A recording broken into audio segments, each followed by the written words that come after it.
So very good evening, everyone. We are here with yet another session. Today, we are here with Dr.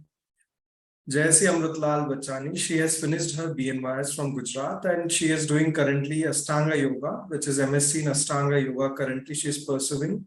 She is also running currently wellness consultation and yoga classes in Atma Bhava Yoga since 2021 with her clinical experience and philosophical experience. Today, we are here with the discussion on Bhagavad Gita. So we have to understand that how can we relate the therapeutic part of yoga with the Bhagavad Gita. So with that understanding, we will start today's session. Hello, good evening. Thank you so much for this opportunity you have given me once again to conduct this session with you. We can start totally. Yeah, so we will start today's session and hope that whoever is going to watch this session would have some kind of understanding that how Bhagavad Gita is very useful or is a very useful text for them to understand, to have an application in the clinical based practice. So first question would be to you is, how does the philosophy of Bhagavad Gita correlate with the principle of therapeutic yoga? Is there any correlation do you see? Yes, there is some amount of correlation if we look at it very closely. So Bhagavad Gita has a very vast concept of this different kind of yoga in it. And it is not mentioned like this is Bhakti Yoga chapter, this is Karma Yoga chapter, this is so and so. So it is in every chapter of Bhagavad Gita that we have to understand it, we have to learn it properly. So I have read some articles also, and I have found one very interesting article which has given a correlation of Bhagavad Gita in psychotherapy.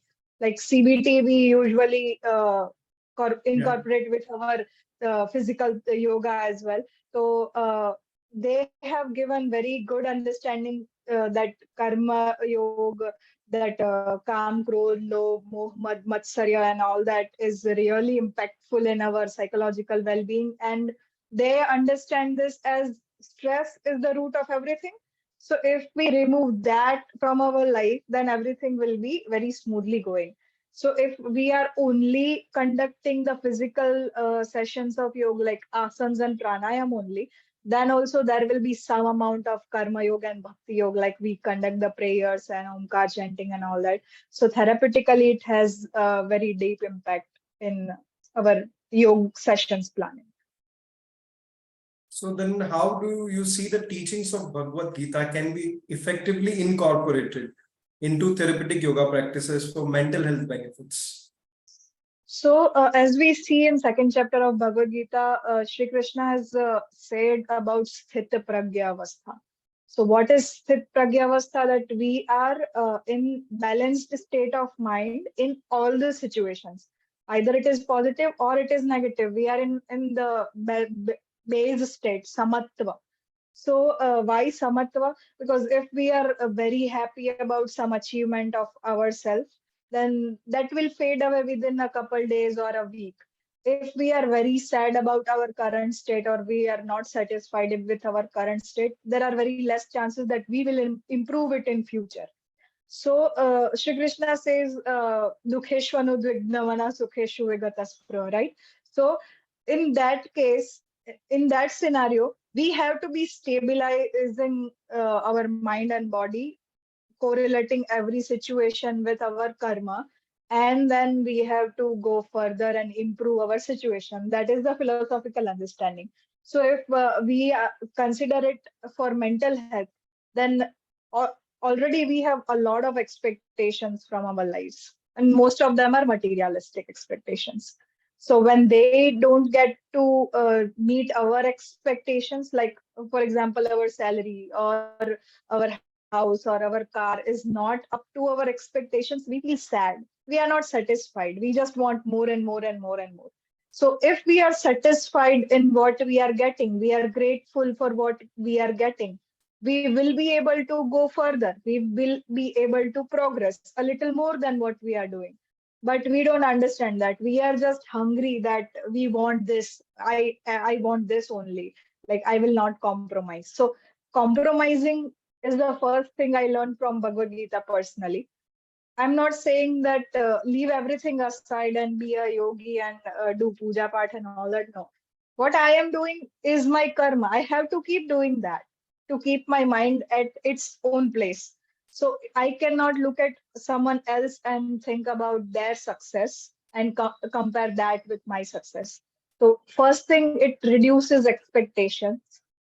Second thing, we practice the Sthita Prajna concept, and we don't let ourselves get in the flow. We just keep ourselves steady and we witness everything. Whatever negative is happening, whatever positive is happening, we are grateful for that. That is the other thing we can incorporate in therapeutic yoga for mental health specifically. Other thing in mental health is karma yoga. We have to learn to give to the society. We all like taking everything to ourselves, but if we are practicing karma yoga is not doing every actions and donations and all that, charity and all that. It's not just that. It's if you are saying a few good words to someone else and that person feels happy, that is your karma. And not expecting anything from the karma you are doing is another thing we should practice for therapy in mental health. So then how do you define, like you are practicing Bhagavad Gita in your life also, some messages you are taking every day in your life. Then how do you see that we can develop kind of yoga module or kind of understanding when we treat a patient, and how do you think that perspective to plan a yoga module according to Bhagavad Gita? Or is there any way that we can understand? For my personal experience, I have treated some patients with a very different level of anxiety, and I always tell them to stop, like pause for a moment and look forward. For example, if I want to be a CEO of a company, but I am just a peon for now, I might be crying at my situation that I didn't want this, but for some reasons I have to do this. I want to reach there. But if I keep crying here, I will not go there. I will keep complaining here. Then I will not get any way of thinking that where and how can I meet there where I actually wanted. So while planning a therapeutic session or while planning a normal general yoga session also, we can do one thing is like yoga sessions should be planned weekly for my as per my personal experience. So there should be one day where we are practicing bhakti. Bhakti as in following or praying the god or the universe, whatever the belief of the patient is. And one day should be karma yoga, or we call it happiness practice, that where we gather up in a group and we do activities other people like, not for ourselves, for the satisfaction of others. Other way, for our daily asan pranayam practice, there that is a term called affirmations. Bhagavad Gita has a lot of affirmations if we look very closely to it.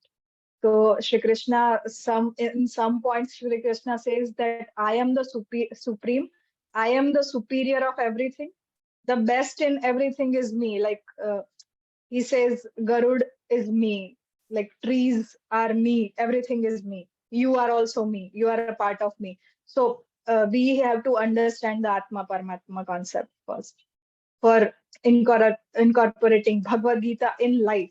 But if we are again coming back to day-to-day planning, physical yoga and our psychological perceptions should be different.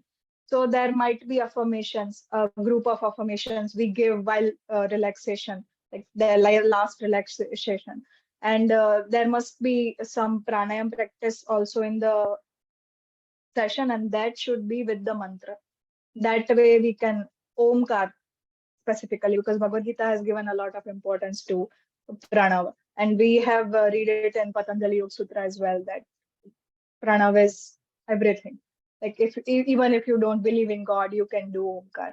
That is what pranava is. So we can do that totally. That's the very small part, but it is very important. It gives a lot of good benefits. So with this, what you've explained just now, that it should not be like we can practice the nada anusandhana, or as you said, pranava, uma chanting.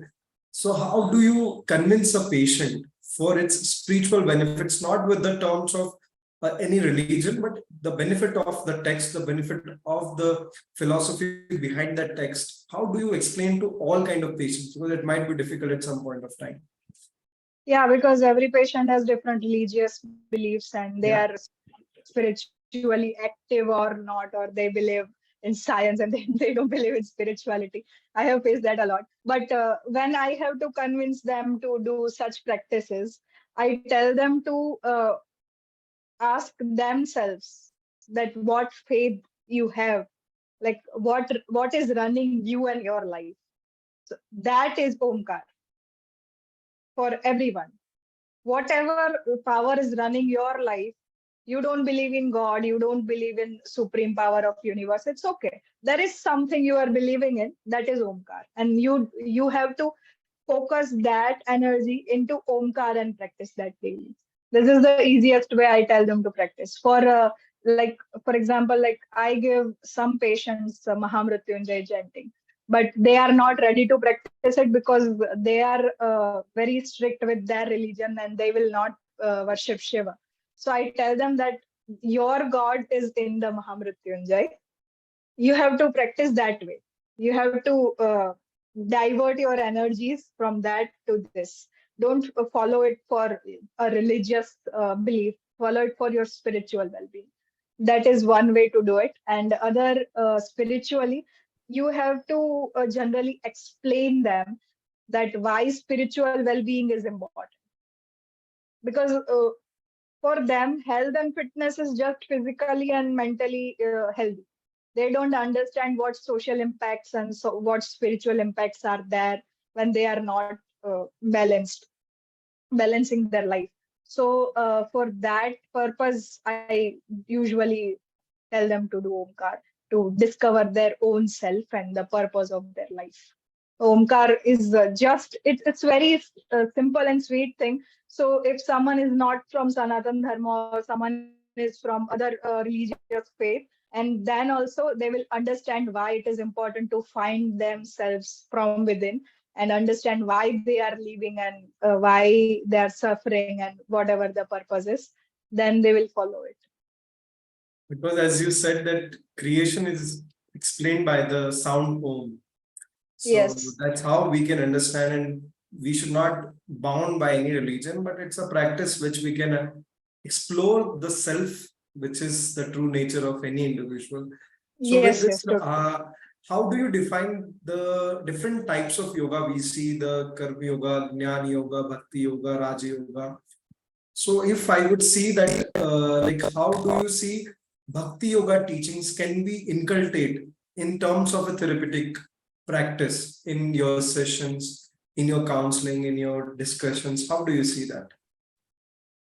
So Bhakti Yoga, as per my understanding, is surrenderance.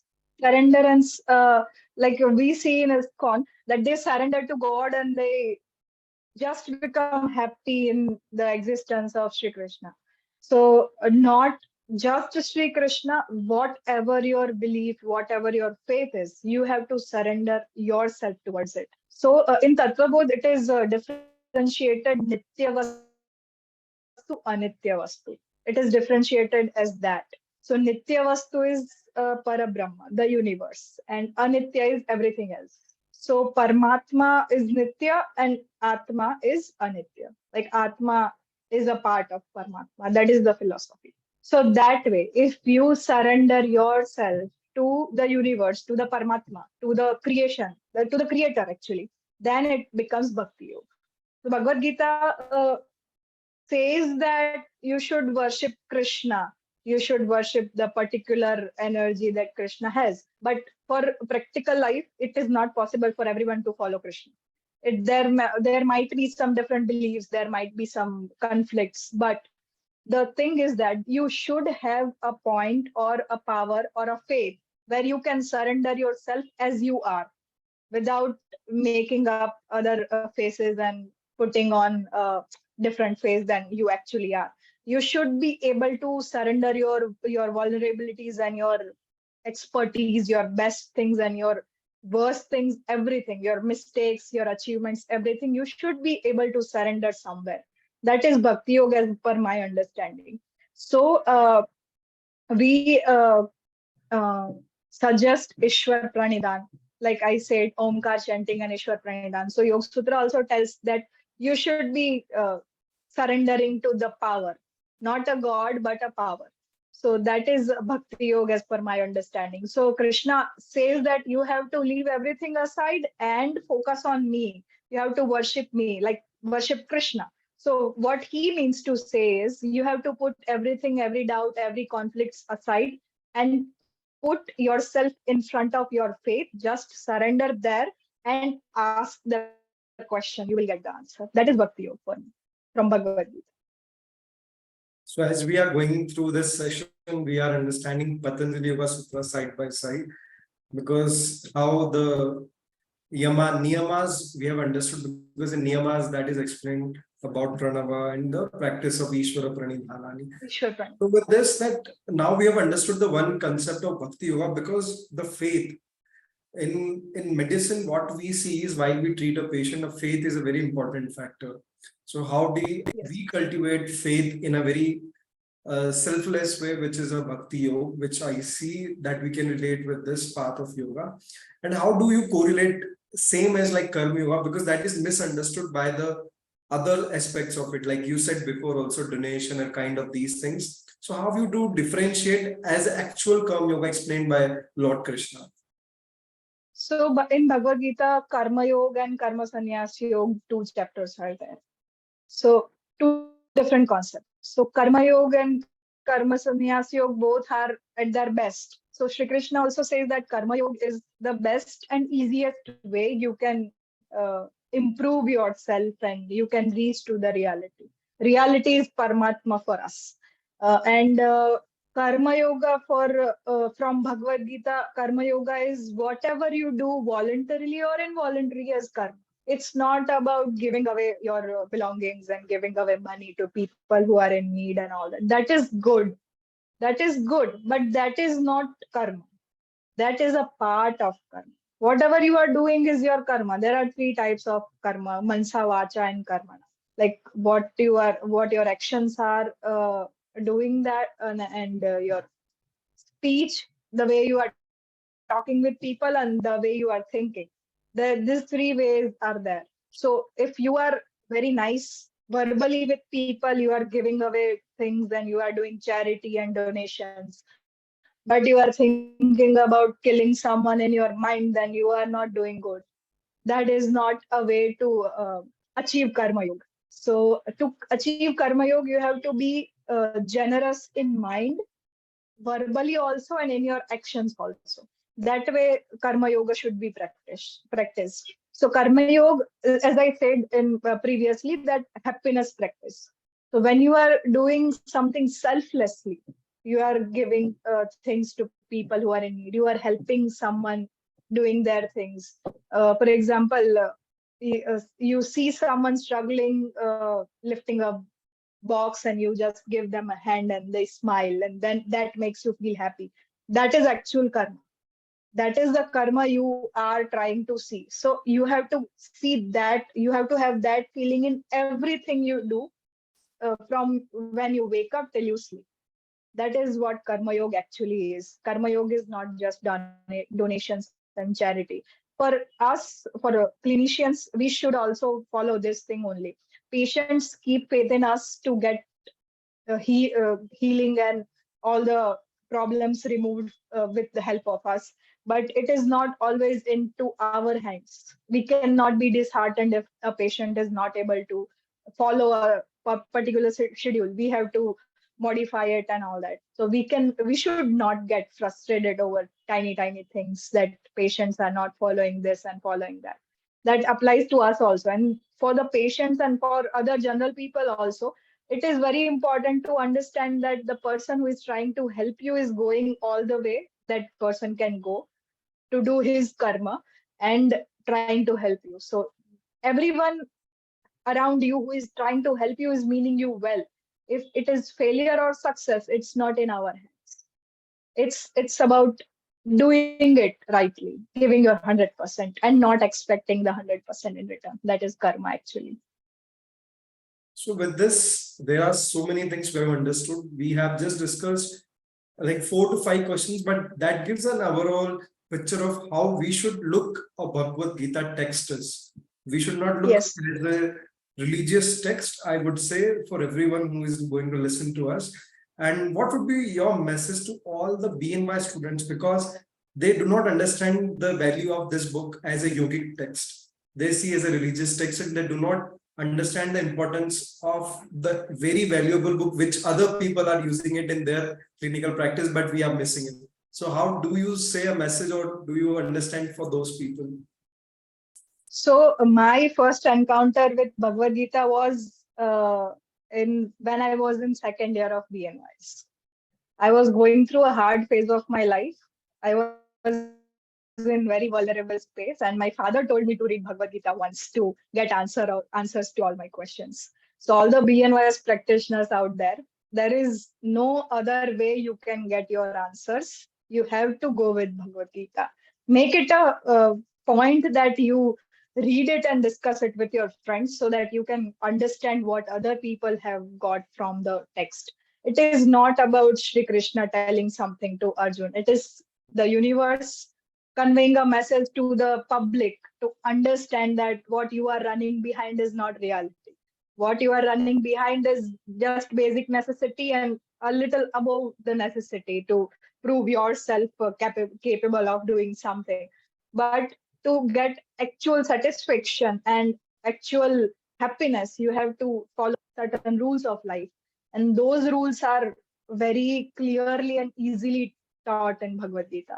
One more thing I would like to say to BNY students, not just Bhagavad Gita, you should read and understand all the other yogic texts like Hatha Pradipika and Patanjali Yoga Sutra and Tattva Bodh and all that. Whatever it is available to you, you should read it so that you can heal your patients effectively and efficiently, because patients don't come with just physical problems. They have more of emotional and psychological problems than the physical ones. If you are solving those psychological emotional issues, then they are 80% okay. Like I would say 80%, because they have the disease more in their mind rather than their body. That's what I have understood. Like I'm not talking about chronic disorders, but I'm talking about the basic diabetes and obesity and all that, thyroid and all that. So basic things you should understand. And Bhagavad Gita is a very wonderful practical text that you can use in your practice, and you can improve your life and your way of living as well, your way of looking at life as well. That's what I want to say. Yeah. So that would be a best approach for us to understand, for everyone who is going to have a word in this way. And I would like to thank you that you have come on our platform to explain the importance of this text, because we are missing somewhere in our understanding, in our even in our college studies. We are not taught in that detailed way that how much we should understand. This text should be a like kind of a reference book for every disease, for every psychological aspects of our life to the patients we can teach. So with this perspective, I hope that we would able to create some amount of change to all the BMS doctors or the students to bring that this book is so important to go through, and we will definitely have more discussions on different questions definitely in the future whenever the time permits. So with this, thank you so much, doctor, to come on my platform and give a valuable time to all of us. Thank you very much for giving me this opportunity again. We have done a Sukshma Yam session in 2020, and again we are here after 3 years. I would love to do more sessions with you, but I need a little more time, and definitely it's same for all of us, that time and when we do for the community, it is people we should understand, and then how we can reach to more number of people. Definitely our efforts, like community efforts, should be there, not the single person doing for someone. It won't make a change, but definitely we are trying to help some doctors definitely with this video. So thank you once again, and thank you so much to come on our platform. Thank you. Thank you so much.